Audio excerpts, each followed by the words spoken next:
So I used to work as a chaplain at a couple of the colleges and universities here in the diocese, and it was a great assignment. I loved working with college kids. One of the aspects of the work that was particularly fun was some of the service work we used to do.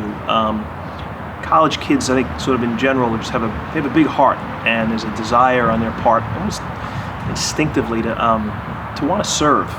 So what we would do is, the Catholic office on the campuses, we would offer these opportunities to go on mission trips and service trips, usually over spring break or maybe over Christmas break. And we'd go to just really poor parts of the country, sometimes even beyond. We went to Central America once. And you just work in a place where the poverty was sort of unbelievable, and work among the people there. Sometimes it would be doing construction work, helping building homes, things like that. Anyway, they were just great. Like I said, they were great experiences. But one of the challenges of putting these together was selecting the kids that would go, because inevitably there'd be more that wanted to go than we were able to accommodate. So we had an application process. There were always a couple of kids that were it was a no-brainer. We knew them well. They were just very involved in campus ministry, great faith. We knew they'd be just a real asset to the trip. So that was a given. But almost every time there would always be another couple of kids who were sort of borderline, in the sense that they really had the service thing down, but not so much the faith piece. We didn't really know them from coming to Mass on campus. They really weren't so much a part of the Catholic scene. They heard about this service possibility, and they jumped at it. And there was always one or two of them that were just, you could just see potential in them.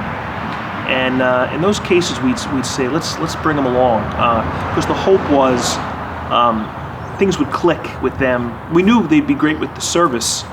But these weren't just service trips. They were also faith trips. And the hope was that kid, or that 2 or 3 kids, they would see the faith dimension to all this.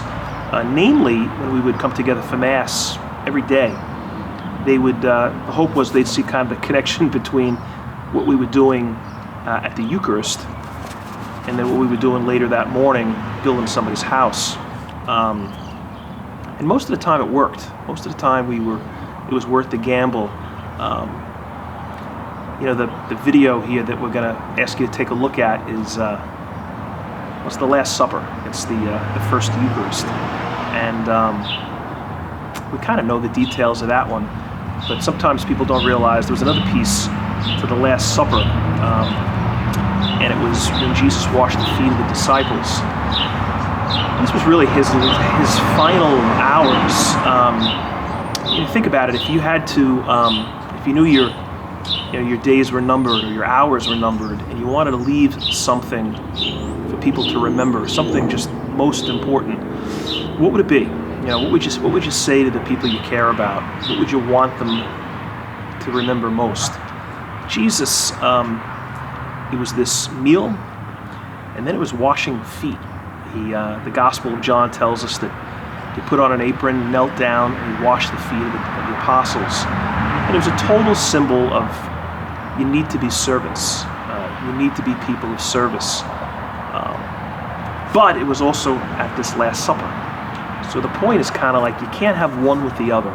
One fuels the other. And that's what we hoped we had achieved on a lot of these trips. I'll do funerals. It's interesting. I'll do funerals in the parish in the course of a year or whatever. And it'll be for this person who's died, who's just so clearly beloved by children and the grandchildren. It's a grandmother or a grandfather, and just the way they respond and what they often say about this person. They just, an amazing life lived. And they'll so often talk about faith. The faith of that person, their belief in the Eucharist, their presence at the Eucharist. Sometimes I think they fail to connect the dots, I think, especially the younger, maybe like the grandkids. They know grandma and grandpa were awesome people, and they know they were very faithful people, but I don't know if they realized there was a connection between those two things. Their faith fueled their great life. The Eucharist fed their goodness. This absolute connection between the Eucharist and washing of feet, serving God's people.